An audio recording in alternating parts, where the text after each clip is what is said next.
এখানে বাংলাদেশ সরকার যখন তারা দেশে আসবে, যেহেতু তারা বিজয়ের মাসেই সরকার তাদেরকে নিয়ে আসতে চাচ্ছে, পুরো বাংলাদেশে এটা যাতে একটা উদযাপনের মুহূর্তে পরিণত হয়। কারণ এই মানুষগুলোর কারণেই কিন্তু এই সরকার আছে, এটা সরকারকে বুঝতে হবে। বর্তমান সরকার উদ্যোগ নিয়েছে, কিন্তু কিছু ব্যর্থতার জায়গা ছিল। সরকার আরও যদি উদ্যোগী হতো তাহলে আমরা হামিদ ভাইকে হারাইতাম না, এবং তাদের যদি মুক্তিও হয়, তাদের ব্যবসা বাণিজ্য চাকরি জীবনের অনেক সহায় সম্বল ওই দেশে রয়েছে। ফলে সরকারকে আমরা আহ্বান জানাবো ওই দেশের পররাষ্ট্র মন্ত্রণালয়ের সাথে কথা বলে তাদের জীবনের শেষ যে সম্বলটা রয়েছে, তাদের বাচ্চা রয়েছে, ফ্যামিলি রয়েছে, এগুলোর যাতে একটা ব্যবস্থা করে। এবং দেশে যখন ওনারা ফেরত আসবেন, তারা আমাদের জাতীয় বীর, এই বীরদের সংস্থাপন, কর্মের সংস্থান, ফ্যামিলি নিরাপত্তার দায়িত্ব এই সরকারকে নিতে হবে। আমাদের বর্তমান পরিস্থিতিতে রাজনৈতিক একটি সংকট রয়েছে। সংকটকালীন জায়গাটা হলো বিভিন্ন রাজনৈতিক দল থেকে যারা সিনিয়র লিডারশিপ রয়েছেন তাদের থেকে আমরা শুনতে পাচ্ছি দেশে হলো নিরাপত্তা নাই। এবং একজন বলেছেন ঢাকা শহরে প্রতিদিন নাকি 20 জন লাশ পড়ে, ওনারা টকশোতে বলেছেন এই কথা। তাহলে যদি রাষ্ট্রের নিরাপত্তা না থাকে এবং আমাদের জীবন বিপন্ন,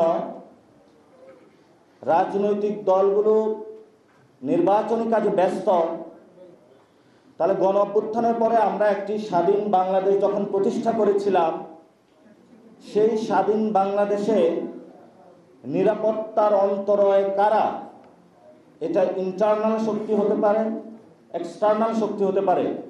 এটা আপনাদেরকে জনগণের সামনে উন্মোচন করা আপনাদের নৈতিক দায়িত্ব।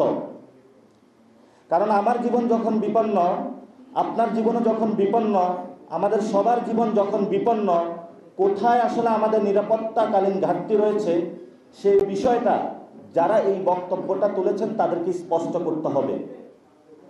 সরকার থেকে এসেছে যে নিরাপত্তা নিয়ে কোনো উদ্বেগ নাই। আইন মন্ত্রণালয় থেকে বলা হয়েছে যে উনি আসতে পারেন, কিন্তু এই বর্তমান অবস্থায় আমিও হসপিটালে গিয়েছিলাম। খালেদা জিয়ার যে পরিস্থিতি রয়েছে, এই পরিস্থিতির জন্য কিন্তু শেখ হাসিনা দায়ী, এই পরিস্থিতির জন্য জাতীয় পার্টি দায়ী। এই জন্য শেখ হাসিনার বিষয়ে যে আমাদের অবস্থান, বিএনপি এবং জামায়াত ইসলামীকে জাতীয় পার্টি সম্পর্কে একই অবস্থান নিতে হবে। এখানে কোনো কুসুম কুসুম প্রেম চলবে না। কারণ আজকে খালেদা জিয়ার যে পরিস্থিতি অথবা অন্যান্য রাজনৈতিক নেতৃবৃন্দের যে পরিস্থিতি, এটাতে শেখ হাসিনা আওয়ামী লীগ যেমন দায়ী, জাতীয় পার্টি সমভাবে দায়ী। এবং 14 দলের যারা শরিক, ইনু ম্যানন, ছোট ছোট যারা পার্টিগুলো রয়েছে, শেখ হাসিনা লেসপেন্সার হিসেবে কাজ করেছিল, তারা তো জেলে। তাহলে জাতীয় পার্টি কেন এখনো জাতীয় পার্টির নেতৃবৃন্দ জেলে নয়, এটা আমরা সরকারের কাছে প্রশ্ন রাখতে চাই। সরকার এটা তখনই করতে পারবে যখন জাতীয় পার্টিকে কোনো একটি নির্দিষ্ট দল থেকে ব্যাকআপ বন্ধ করে দেওয়া হবে। আমরা সেই নির্দিষ্ট দলের কাছে আহ্বান রাখব, জাতীয় পার্টির পক্ষে ব্যাকআপ বন্ধ রাখুন।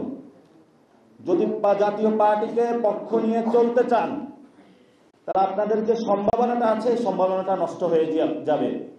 আমি মনে একটা সময় বলেছিলাম 100 আসনের ভিতরে থাকবে, উপরে ক্রস করবে না। পুরো বাংলাদেশের মানুষ তখন কথা বলেছিল। এখন কি অবস্থা এটা আপনারাই জানেন, কোন অবস্থায় তাদের অবস্থা গিয়েছে। আমরা তাদের বিপক্ষে আর কিছু বলতে চাই না। যে নিজের পা নিজে কাটে, ওর বিপক্ষে আমরা আর কি বলবো।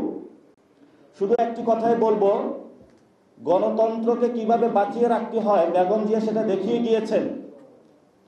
তাহলে যদি জিয়াউর রহমান এবং বেগম জিয়ার এই আদর্শকে আপনারা বাংলাদেশে উজ্জীবিত রাখতে চান, তাহলে তাদের কথা দেখানো পথে আপনাদেরকে হাঁটতে হবে। কোন ইন্ডিয়ান প্রেসক্রিপশন বা বহির্শক্তির যে প্রেসক্রিপশন বা জাতীয় পার্টির প্রেসক্রিপশন, যদি এগুলোতে আপনারা ঢুকেন, তাহলে যতই এগুলোতে ডুববেন ততই হলো ওই যে মাছ যখন জালে আটকা পড়ে পেঁচিয়ে যায়, আপনাদের অবস্থা এরকম পেঁচাইতে থাকবেন।